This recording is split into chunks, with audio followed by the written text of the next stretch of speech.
आइए जानते हैं आज की कुछ अंतर्राष्ट्रीय खबरों को। पहले एक नजर आज की हेडलाइंस पर। भारत ने चीन को दिया एक और बड़ा झटका, अब कलर टीवी की सेट के आयात पर रोक। लद्दाख में एलएसी से पूरी तरह पीछे हटने की चीन के दावों पर भारत ने दिया जवाब। अनलॉक 3 प्रदेश सरकार की गाइडलाइन जारी, सप्ताह में 5 दिन खुलेंगे बाजार। 16 लाख के पार कोविड-19 केस, मौतों के मामले में 5वें नंबर पर पहुंचा भारत। सुशांत केस, बिहार सरकार का एससी में कैबिनेट, पूर्व एजी मुकुल रोहतगी रखेंगे पक्ष। राजस्थान हाईकोर्ट ने कांग्रेस में विलय करने वाले 6 बीएसपी विधायकों और स्पीकर को भेजे नोटिस। खत्म हुआ इंतजार, रूस की कोरोना वैक्सीन को 10 अगस्त तक मंजूरी। सोने की कीमतों में बढ़त। को स्टार जेनिफर ने दिया हिंट, तारक मेहता का उल्टा चश्मा में लौट सकती हैं दिशा वकानी। और बेटे के पिता बने हार्दिक पांड्या, कप्तान कोहली ने दिया रिएक्शन। भारत सरकार ने रंगीन टेलीविजनों के आयात पर प्रतिबंध लगा दिया है। ये कदम लोकल मैन्युफैक्चर को बढ़ावा देने के लिए और चीन से होने वाली शिपमेंट में कटौती करने के लिए उठाया गया है। भारत सरकार ने रंगीन टीवी आयात पर प्रतिबंध लगाया है और इसकी घोषणा विदेश व्यापार महानिदेशक ने की है। यह कदम मुख्य रूप से स्थानीय मैन्युफैक्चर को बढ़ावा देने और चीन जैसे देशों से गैर आवश्यक वस्तुओं की आवक शिपमेंट को रोकने के उद्देश्य से लिया गया है।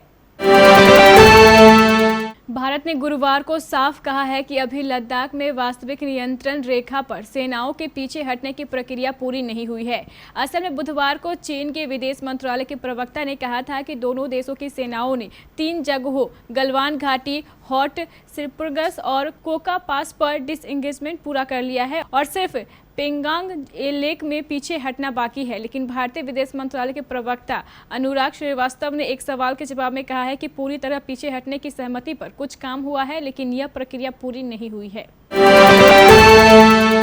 कल 1 अगस्त से शुरू हो रहे अनलॉक 3 पर प्रदेश ने गाइडलाइन जारी कर दी है। केंद्र सरकार की एडवाइजरी के मुताबिक सप्ताह के बाकी 5 दिन तो रात का कर्फ्यू हटा दिया गया है, लेकिन शनिवार और रविवार की बंदी के साथ शुक्रवार रात 10 बजे से सोमवार सुबह 5 बजे तक कर्फ्यू भी लागू रहेगा। डीएम नीतीश कुमार ने साफ किया है कि यह व्यवस्था 31 अगस्त तक प्रभावी रहेगी। राज्य सरकार की एडवाइजरी के मुताबिक शुक्रवार रात 10 से सोमवार रात 5 बजे के बीच सिर्फ आपातकालीन और जरूरी सेवाओं से जुड़े वाहन ही चल सकेंगे। बाजार भी सोमवार से शुक्रवार के बीच ही खुलेगा। कंटेनमेंट जोन के लॉकडाउन सख्ती से प्रभावी होगा।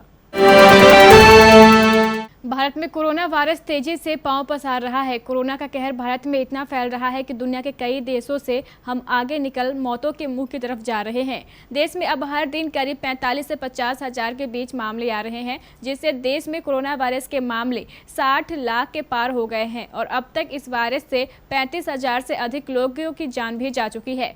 मौत का आंकड़ा इतना अधिक हो गया है कि भारत इटली को पीछे छोड़ 5वें नंबर पर पहुंच गया है। बॉलीवुड एक्टर सुशांत सिंह राजपूत की आत्महत्या के मामले में पूर्व अटॉर्नी जनरल मुकुल रोहतगी बिहार सरकार के लिए सुप्रीम कोर्ट में पेश होंगे। मुकुल रोहतगी साल 2014 से 2017 तक भारत के अटॉर्नी जनरल रह चुके हैं। बिहार सरकार सुशांत की गर्लफ्रेंड और जांच के घेरे में आई रिया चक्रवर्ती की याचिका का विरोध कर रही है। बिहार सरकार ने गुरुवार को सुप्रीम कोर्ट में कैविएट दाखिल कर दी है।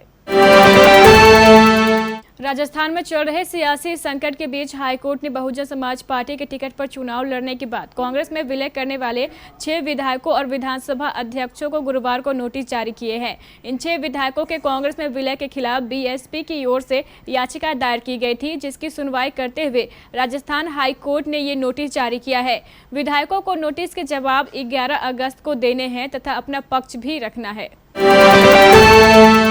रूस ने 10 अगस्त तक दुनिया की पहली कोरोना वायरस की वैक्सीन को मंजूरी देने की योजना बनाई है। वैक्सीन को मंजूरी मिलने के 3-4 दिन बाद संस्थान बाजार में वैक्सीन उतार सकता है। रिपोर्ट के मुताबिक पंजीकरण के दस्तावेज 10-12 अगस्त तक तैयार हो जाने वाले हैं। इसके बाद बाजार में इसके 15-16 अगस्त तक उतरने की संभावना है। इस वैक्सीन को मॉस्को स्थित गामालेया महामारी संस्थान केंद्र ने बनाया है।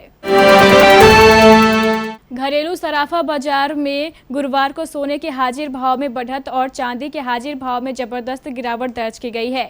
HDFC सिक्योरिटीज के अनुसार राष्ट्रीय राजधानी दिल्ली में गुरुवार को सोने के भाव में 118 रुपये प्रति 10 ग्राम की तेजी आई। इस तेजी से दिल्ली में सोने का भाव 53,860 रुपये प्रति 10 ग्राम हो गया है। सिक्योरिटीज के अनुसार रुपये में गिरावट के चलते सोने के भाव में यह तेजी देखने को मिली है। गौरतलब है कि पिछले सत्र में बुधवार को सोना 53,742 रुपये प्रति 10 ग्राम पर बंद हुआ था। तारक मेहता का उल्टा चश्मा शो के फैंस इस बात से खुश हैं कि शो का प्रसारण एक बार फिर शुरू हो गया है। लॉकडाउन में पुराने एपिसोड दिखाए गए थे, लेकिन अब नए एपिसोड की शूटिंग के बाद शो फिर से शुरू कर दिया गया है। हालांकि कुछ दिनों से खबर सामने आ रही है कि महत्वपूर्ण किरदार निभाने वाले कुछ एक्टर्स शो को छोड़कर जा सकते हैं।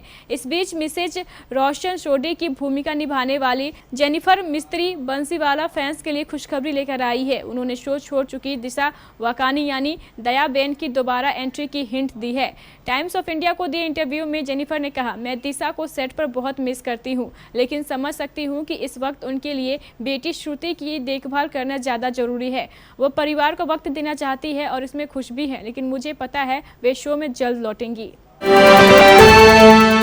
टीम इंडिया के ऑलराउंडर हार्दिक पांड्या के घर खुशी की लहर दौड़ पड़ी है जब उनकी पत्नी नताशा स्टानकोविक ने बेटे को जन्म दिया। हार्दिक पांड्या ने खुद इसकी जानकारी इंस्टाग्राम पर दी है। हार्दिक पांड्या ने अपने इंस्टाग्राम अकाउंट पर अपने पिता बनने की खुशखबरी देते हुए लिखा, हम अपने बेटे को पाकर धन्य हो गए हैं। हार्दिक पांड्या के पिता बनने की खबर जानकर सोशल मीडिया पर उन्हें बधाई देने का सिलसिला शुरू हो गया है। पांड्या के तमाम फैंस और टीम इंडिया के क्रिकेटर्स उन्हें जीवन की इस नई पारी की शुरुआत के लिए शुभकामना दे रहे हैं। हार्दिक पांड्या बेटे के पिता बन गए हैं, ये खबर जानकर टीम इंडिया के कप्तान विराट कोहली ने हार्दिक पांड्या और नताशा को बधाई दी है। विराट कोहली ने इंस्टाग्राम पर लिखा, आप दोनों को बधाई।